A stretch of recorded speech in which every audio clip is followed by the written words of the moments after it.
कि आप दिखा रहे थे योगी आदित्यनाथ जी का बयान, और मैं यही कहूंगा, एक कहावत याद आ गई, ये जो उपद्रवी हैं, जो कानून तोड़ने वाले हैं, जो आतंकी हैं, ये झुंड में चलते हैं तरह, और जो शेर होता है वो अकेले दहाड़ता है। और मुझे गर्व है, मैं उत्तर प्रदेश से आता हूं। शेर की तरह जब योगी आदित्यनाथ जी दहाड़ते हैं, जहन्नुम में भेजेंगे या 72 हूरों के पास भेजेंगे, तय तुम करो।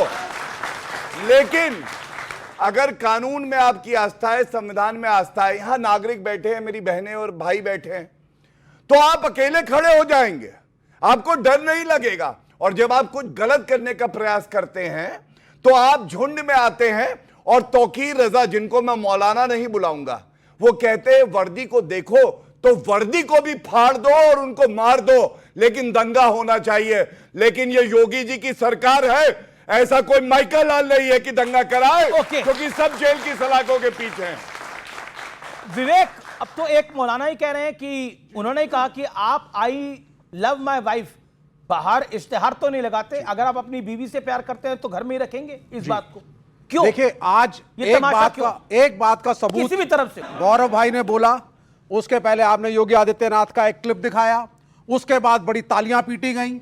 इन तीनों चीजों से एक बात साबित है कि देश के विभाजन में जिन्ना से ज्यादा हिंदूवादी संगठनों का हाथ था, जो मुसलमानों के साथ रह करके राजी नहीं थे। खत्म हो गया। आप आज भी मुसलमानों को अपना नहीं मान रहे हैं, तालियां बजा रहे हैं जब एक मुख्यमंत्री गुंडे की तरह खड़ा होकर के कहता है बख्शा नहीं जाएगा।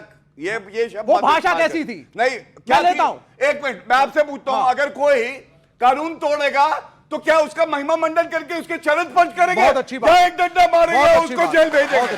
क्या बात कर रहे हैं? क्या बात कर रहे हैं? क्या बात ये इस्तेमाल क्यों? जो डिस्ट्रेबल आपने बोला, एक गुंडे की तरह बोल रहे हैं। गलत बात है, आप लेट मी स्पीक। हाँ, यू कैन स्पीक। क्या ये भाषा जो आपने सुनी, ये एक पढ़े लिखे, प्रोग्रेसिव, एजुकेटेड मुख्यमंत्री की थी? क्या थी ये भाषा? धमकी भरी भाषा, गुंडे शब्द से आपको अगर आपत्ति है मैं वापस लेता हूं। क्या यह भाषा मुख्यमंत्री की थी? नहीं थी। यह भाषा मुख्यमंत्री की थी। यह भाषा छुटभैया नेता की थी, जो कह रहा था सुधर जाओ, मैं बताता हूं, वरना मैं खड़ा हूं।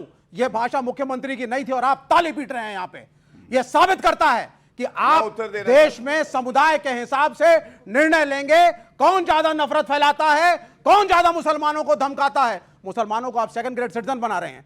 एक मकबरा, एक मजार और मकबरा जिसके ऊपर हमला हुआ, फतेहपुर, उसमें से कितने हिंदुओं के खिलाफ योगी आदित्यनाथ ने बुलडोजर चलवाया? ठीक है, बताएं जरा, एक मिनट, कितनों के खिलाफ उन्होंने धमकी दी?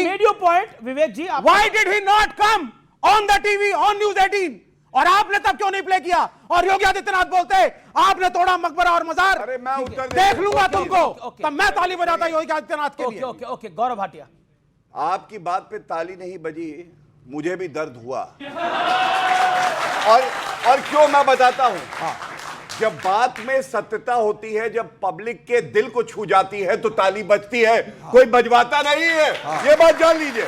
सुनिए, उदयपुर में कन्हैया नाम का हमारा भाई का सर तन से जुदा भी होता है, लेकिन आपके मुंह में तब दही जम जाती है। ये भी दुख की बात। सुनिए, और मुख्यमंत्री को क्या शोभा नहीं देता, मैं बताता हूं। सपा में मुख्यमंत्री मुलायम सिंह यादव जी क्या कहते थे? और कार सेवकों पे गोली चलानी पड़ती तो मैं चला देता। अरे क्यों चला देते? अगर आई लव मोहम्मद ठीक है और कार सेवक कहता है मंदिर यही बनाएंगे, तो क्या गलत है? क्यों गोली चलाओगे? क्यों रक्त रंजित करोगे सरयू नदी को? यह पूछा जाएगा। और दुख की बात क्या है, एक अंत करूंगा। जब दुर्गा पूजा में हिंदू अपना जुलूस निकालते हैं, तो ये टूटी साइकिल वाले क्या कहते हैं आपको मालूम है? ये कहते हैं मुस्लिम इलाके में से जुलूस हिंदुओं का नहीं जाएगा। अरे ये भारत सबका है, कड़कड़। तुम कौन होते हो ये कहने वाले? मुस्लिम इलाका है, अरे इस भूमि पे हमारा भी उतरा ही हक है, हर जगह से जाएगा। शहर बवाल है, यूपी के शहरों में भी बवाल है। क्या आप कहना चाहते हैं? बरेली में बड़ी कार्रवाई कर रहे हैं योगी आदित्यनाथ। योगी आदित्यनाथ के भाषण को आपने सुना, गौरव भाटिया बीजेपी प्रवक्ता को आपने सुना। यो टेक, यो 1 मिनट। ये तो चिंता का विषय है। जहां भारतीय जनता पार्टी की सरकार है, वहां शहर शहर जल रहे हैं। इसका मतलब भारतीय जनता पार्टी की सरकार कानून व्यवस्था बनाए रखने में नाकाम हो रही है। इसके मतलब उनका इंटेलिजेंस डिपार्टमेंट फेल हो चुका है। सवाल यह है कि आप हिंदुस्तान को क्या बनाना चाहते हो? एक धर्मनिरपेक्ष राज्य जो बाबा साहब अम्बेडकर हमें एक संविधान दे गए, देश संविधान कानून से चलेगा या बुलडोजर से चलेगा, तय आपको करना है। क्या हमारा हिंदुस्तान जो वर्ल्ड में सबसे ज्यादा, सबसे इसकी संस्कृति संस्कार क्यों इसको माना जाता है, क्यों हमें विश्व गुरु की परिभाषा दी जाने की कोशिश की जाती है, दिया जाता है, क्यों? क्योंकि हम पाकिस्तान जैसे नहीं हैं, हम अफगानिस्तान जैसे नहीं हैं, हम बांग्लादेशी जैसे नहीं हैं, क्योंकि यहां संविधान का राज चलता है। और जब संविधान और लोकतंत्र का देश है, वहां पे तानाशाही नहीं हो सकती। अगर आपको बुलडोजर चलाना है तो उसका कोर्ट का एक सुप्रीम कोर्ट का आदेश है। अगर कोई इलीगल मकान बनाए तो आप बुलडोजर चलाइए। अगर किसी ने समय से परमिशन नहीं लिया है, मकान बहुत दिनों से बना हुआ है और सरकार का उसने पे नहीं किया, तो आप चलाइए। आप किसी को संयुक्त रूप से पनिशमेंट नहीं कर सकते। अगर हम क्रिमिनल है तो हमारे परिवार को थोड़ी आप रोड पर लाके खड़ा कर देंगे। मेरी बीवी बच्चे का क्या नुकसान, क्या आपका नुकसान क्या उसने जरा बताइए तो। अगर कोई बुलडोजर चलता है चलाइए, आप उस अधिकारी पे भी चलाइए जिस अधिकारी के देख रेख में वो बिल्डिंग बनी। अधिकारी क्या कर रहा था बताइए, इतने सालों से सरकार को बताइए, आपने क्यों नहीं कार्रवाई की? लेकिन अचानक बिल्कुल आपको 1.5 मिनट हो गया। अचानक आपको सब कुछ इलीगल दिखाई देने लग जाता है। इसके मतलब देश के अंदर, समाज के अंदर में आप एक नफरत की राजनीति को जन्म दे रहे हैं, जो ठीक नहीं है। ताली तो आप पीटोगे। इसलिए कह रहा हूं, जलते घर को देखने वालों, फूस का छप्पर आपका है, आग के पीछे तेज हवा है, आगे मुकद्दर आपका है। उसकी कत्ल पे मैं चुप था, मेरी कत्ल पे तुम चुप हो, अगला नंबर तेरा है। देखिए ये सवाल सुन के चलिए, क्योंकि बुलडोजर कभी न्याय का प्रतीक नहीं हो सकता। पॉइंट ये है कि अतीक अहमद, मुख्तार अंसारी के दौर वाला भी उत्तर प्रदेश में ये नहीं है। ये बात समझिए आप। और बताइए, हाँ बताइए। ले लो। दो लोग जब इस दुनिया में नहीं है, लेकिन आप गाजियाबाद से लेके गाजीपुर तक जिनके माफियाओं के नाम है, आप अनाउंस कर दीजिए कौन कौन माफिया मिट्टी में मिला दीजिए। मिट्टी में आप लोग कमाल की बातें बड़ी करते हैं। मेरठ में बच्ची के साथ, सुनिए, मेरठ में बच्ची के साथ अन्याय हुआ, उसके साथ मेरी बात सुनिए। अरे बात 2 मिनट, एक मेरठ में जिस बच्ची के साथ अन्याय हुआ वो भारत माता की बोलने दो।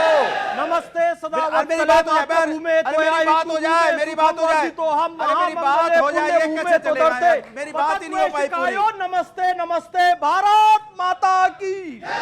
राष्ट्रीय स्वयंसेवक संघ के 100 वर्ष पूर्ण होने पर एक मुसलमान राष्ट्रीय स्वयंसेवक संघ की बात कर रहा है। क्यों? यही तो मैं भारत का नागरिक नहीं हूं, मैं भारत का नागरिक हूं। और आरएसएस की यही परिभाषा है, जो कि हिमालय पर्वत से लेकर हिंद महासागर तक जो भी व्यक्ति है हिंदुस्तानी है, हिंदू है, भारतीय है, और उस श्रेणी में मैं भी भारतीय हूं। पूजनीय सरसंघ चालक श्री मोहन भागवत जी ने स्पष्ट किया, इस देश की एकता अखंडता के लिए इस्लाम आया था, इस्लाम भारत में है और रहेगा। अशफाकुल्ला खान साहब के नाम से भी सड़कें बनेंगी, राम प्रसाद बिस्मिल जी के नाम से भी पर शहर बवाल क्यों है? सबका डीएनए एक है।